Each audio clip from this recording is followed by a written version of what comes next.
Halo adik-adik, berjumpa lagi dengan DNA Kids. Apakah hari ini adik-adik dan Kak Yefri siap untuk beribadah? Siap dong. Yeay, yuk adik-adik kita beribadah bersama-sama.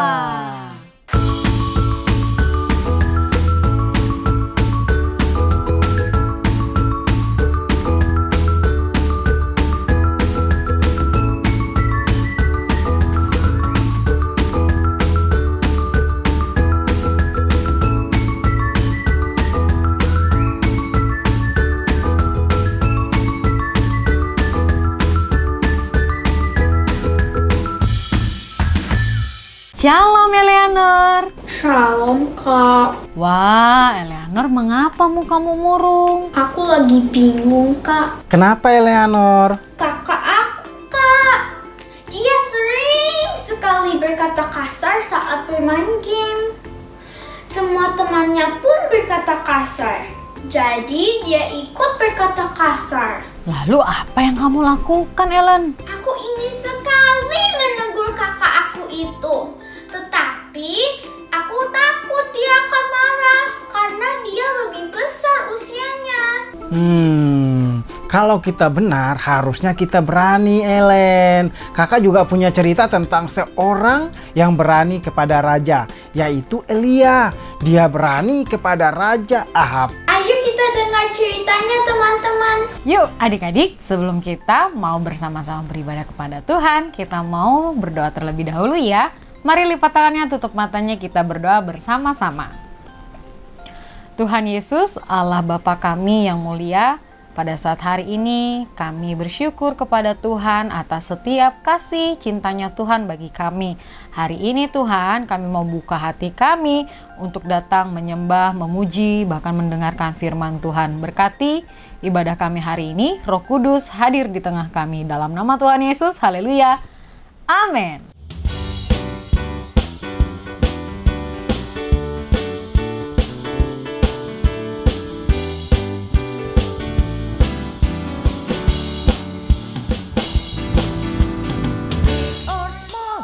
Short and tall, semua dicintainya. Tuhan membuat kita berharga. Bekerja, berkarya bagi kemuliaannya. Bersama Tuhan aku bisa.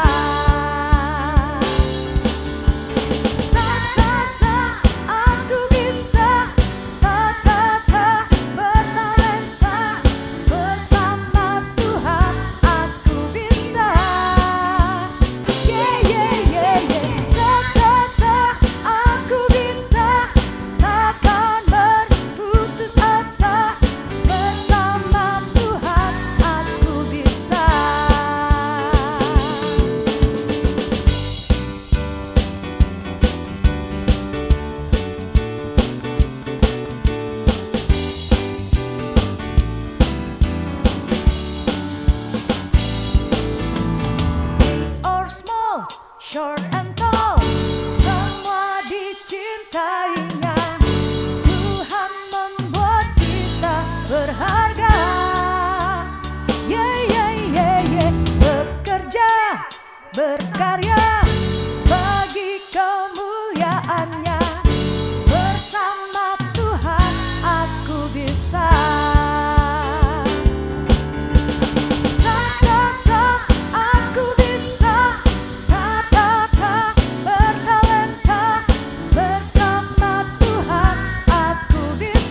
Teach me your ways, oh Lord. Then I will walk in your truth evermore. Teach me your ways, oh Lord. Then I will walk in the truth. Show me your path, oh Lord. Then I will walk in your truth evermore. Show me your path, oh Lord. Then I will walk in the truth. For the way, oh Lord, I do not know all the ways, oh Lord, I ask thee to show.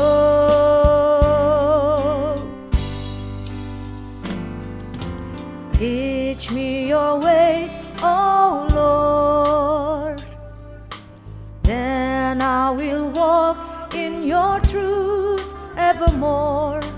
Teach me your ways, oh Lord. Then I will walk in the truth. For the way, oh Lord, I do not know all the ways, oh Lord, I ask thee to show.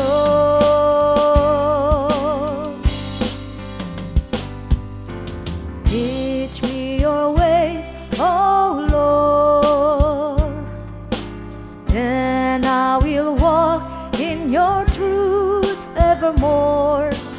Teach me your ways, oh Lord.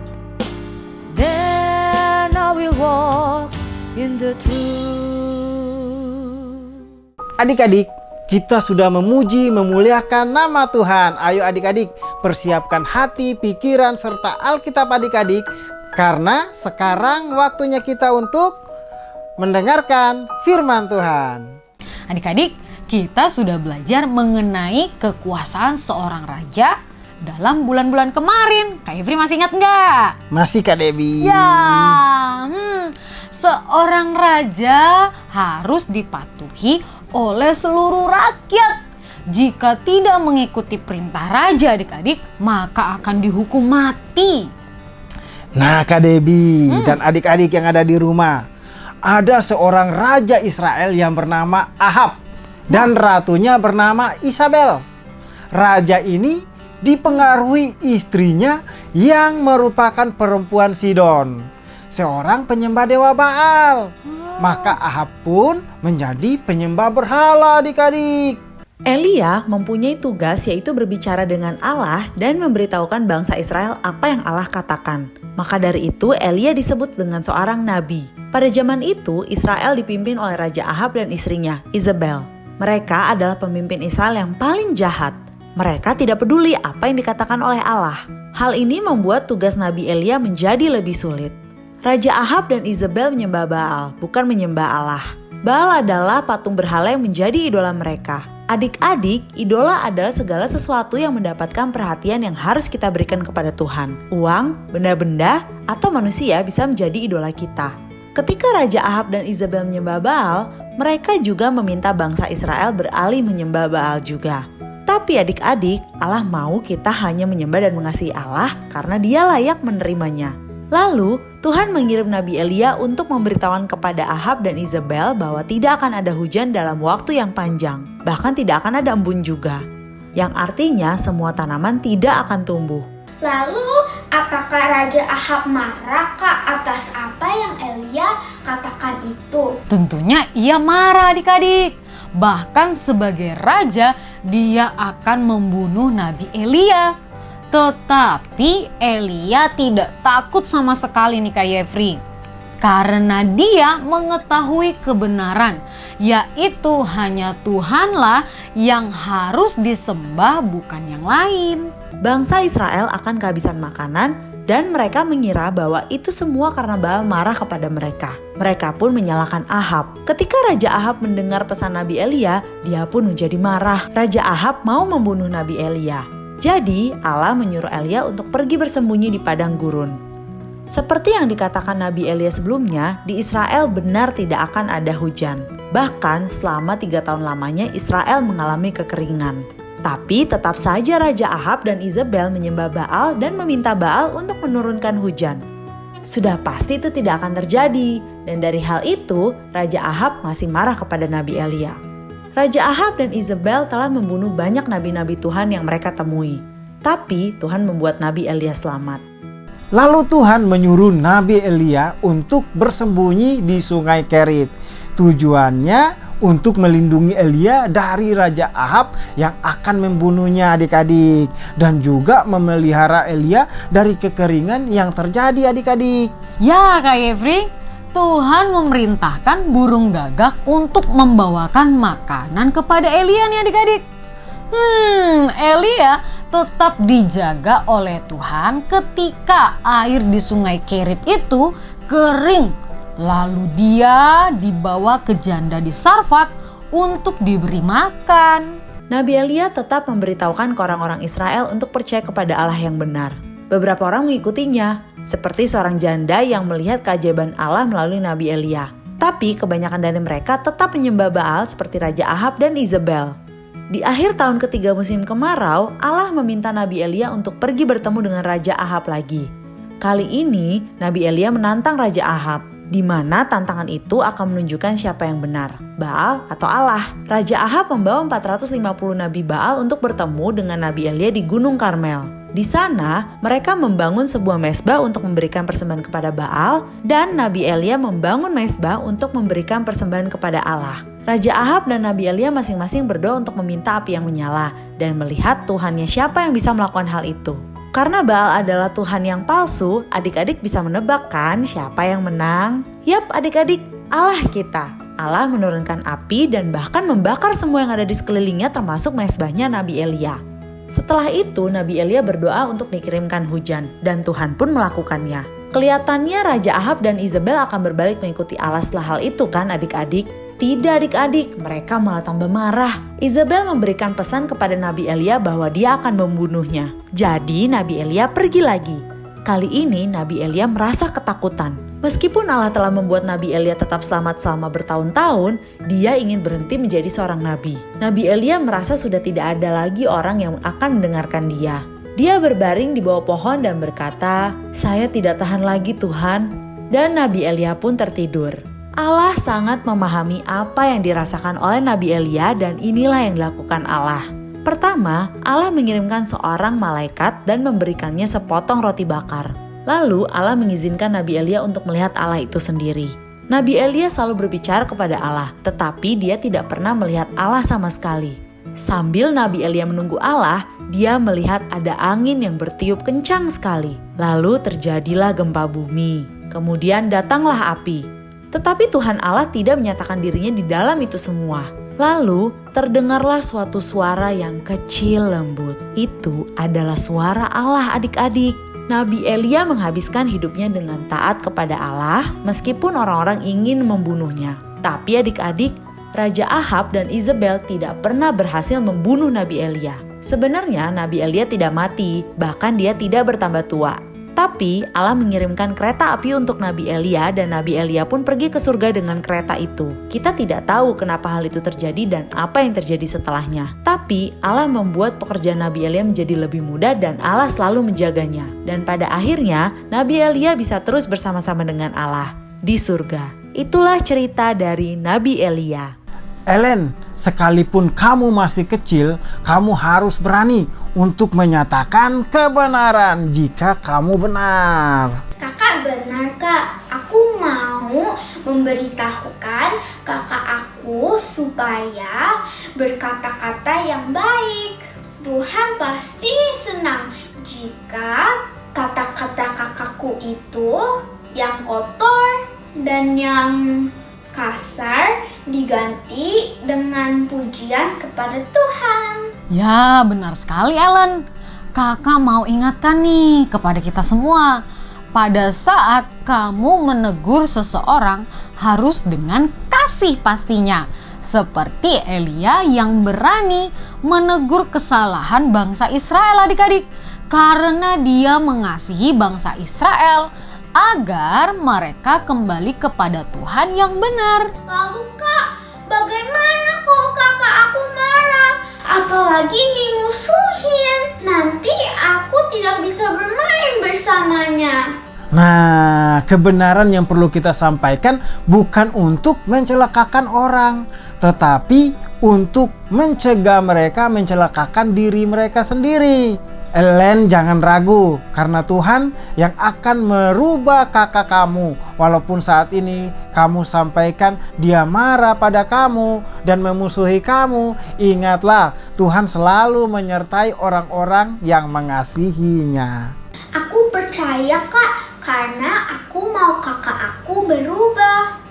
Aku sayang sekali kakak aku. Ya, adik-adik, kita tidak bisa mengubah seseorang, tetapi Tuhan sanggup melakukannya. Nah, bagian kita adalah melakukan kebenaran dengan berani. Aku mau Kak berani karena benar seperti Elia. Nah, adik-adik, kita sudah selesai mendengarkan cerita firman Tuhan hari ini.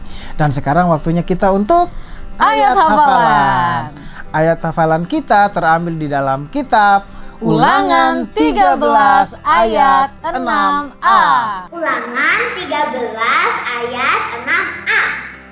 Kuatkan dan teguhkanlah hatimu. Janganlah takut dan jangan gemetar karena mereka.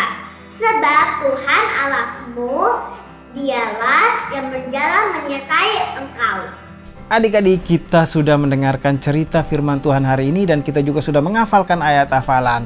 Sekarang waktunya pertanyaan dari Kak Jeffrey dan Kak Debbie. Pertanyaan pertama dari Kak Jeffrey. Siapakah nabi yang mengalami pertolongan Tuhan di dalam cerita kita hari ini? Dan pertanyaan kedua, apa yang akan adik-adik lakukan pada saat melihat teman yang berbuat kesalahan? Wah, yuk adik-adik segera kirimkan jawaban adik-adik ke IG DNA Kids dan WhatsApp grupnya DNA Kids. jangan sampai ketinggalan. Nah, kita sudah selesai mendengarkan firman Tuhan nih. Ayo persiapkan peralatannya, karena sekarang waktunya kita untuk beraktivitas. Halo adik-adik, apa kabar?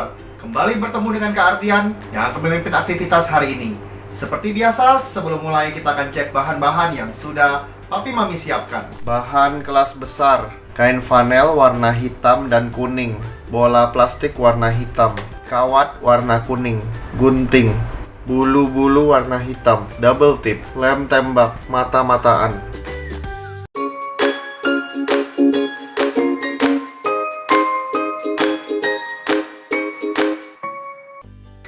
Kalian gunting kain flanel warna hitamnya buat pola seperti ini ya. Ini sayap burung dan ini paru burung. Kita akan membuat burung gagak. Gunting kawat tadi jadi 4 bagian. 2 yang lebih panjang dan 2 yang lebih pendek. Ini kita membuat kaki burung ya. Yang ini kita potong 7 cm, yang ini kira-kira 4 cm. Ambil seperti ini ya. Lipat seperti ini, tekuk seperti ini. Ini bentuk kaki. Yang ini juga sama ya.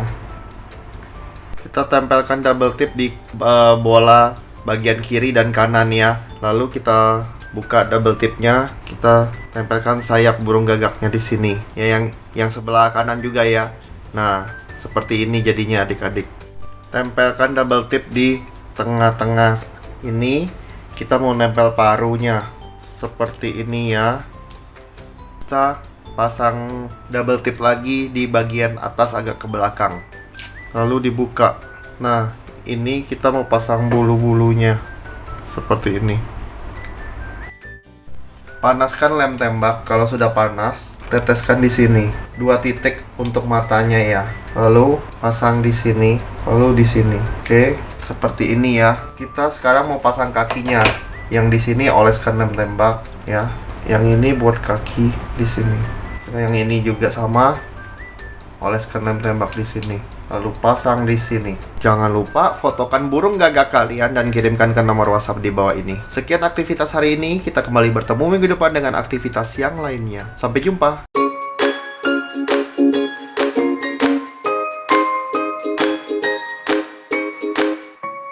Papa Mama ajak anak untuk mencari barang di tempat gelap. Nah, ini pasti sulit. Ajak sekali lagi, tapi sekali ini menggunakan senter kecil atau lilin yang kecil. Nah, diskusikan perbedaannya. Papa Mama bisa jelaskan bahwa anak yang melakukan kebenaran firman Tuhan sama seperti mereka yang membawa cahaya kepada kegelapan dunia. Cahaya akan mengalahkan kegelapan dan menjadi terang untuk sesama. Sampai bertemu minggu depan. Tuhan Yesus memberkati. Adik-adik, waktunya kita memberi. Nah, adik-adik bisa perhatikan di layar handphone adik-adik ada QR Code. Jadi di saat adik-adik akan memberikan persembahan, adik-adik bisa minta bantuan sama mama sama papa untuk scan QR Code-nya ya adik-adik. Selamat memberi, yuk kita berdoa bersama-sama. Tuhan Yesus yang baik, terima kasih untuk semua berkat kebaikan-Mu dalam hidup kami. Sekarang kami mau memberikan persembahan yang terbaik. Tolong berkati tantangan yang memberi. Dan semoga persembahan kami dapat digunakan untuk kemuliaan nama-Mu. Dan nama Kristus Yesus kami berdoa dan mengucap syukur. Amin. There's no greater power than the power of our God. There's no greater power than the power of our God. I see the mighty power of God that made the mountains rise, that spread the flowing seas above and built the lofty skies. I see the wisdom that designed the sun to rule the day. The moon shines full at His command, and all the stars obey. There's no greater power than the power of our God. There's no greater power than the power of our God.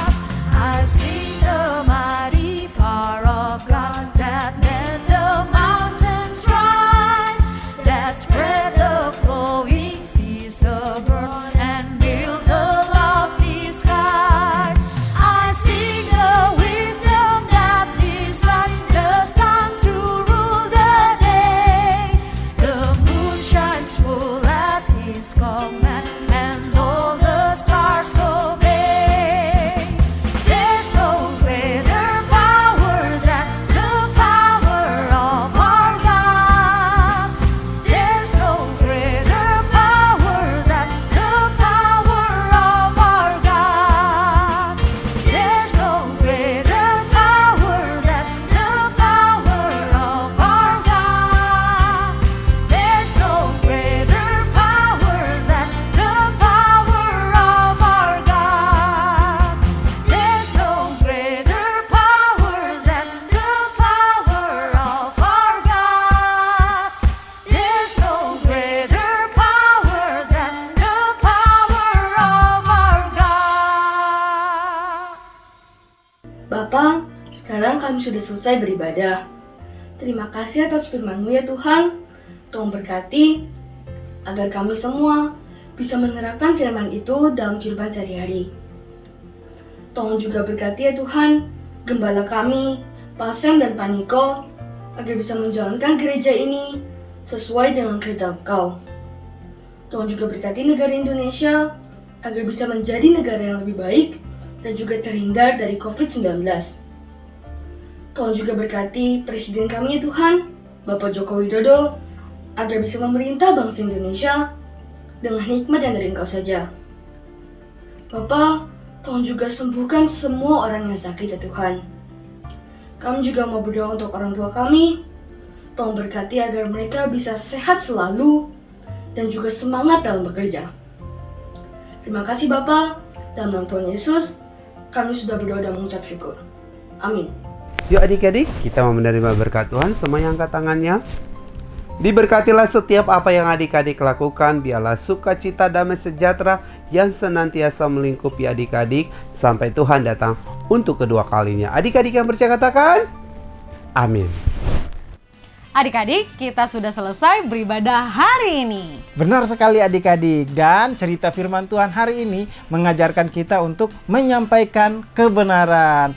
Kepada siapa? Kepada teman kita yang melakukan kesalahan atau kepada siapapun. Yeay, jangan bersedih adik-adik, kita akan berjumpa minggu depan.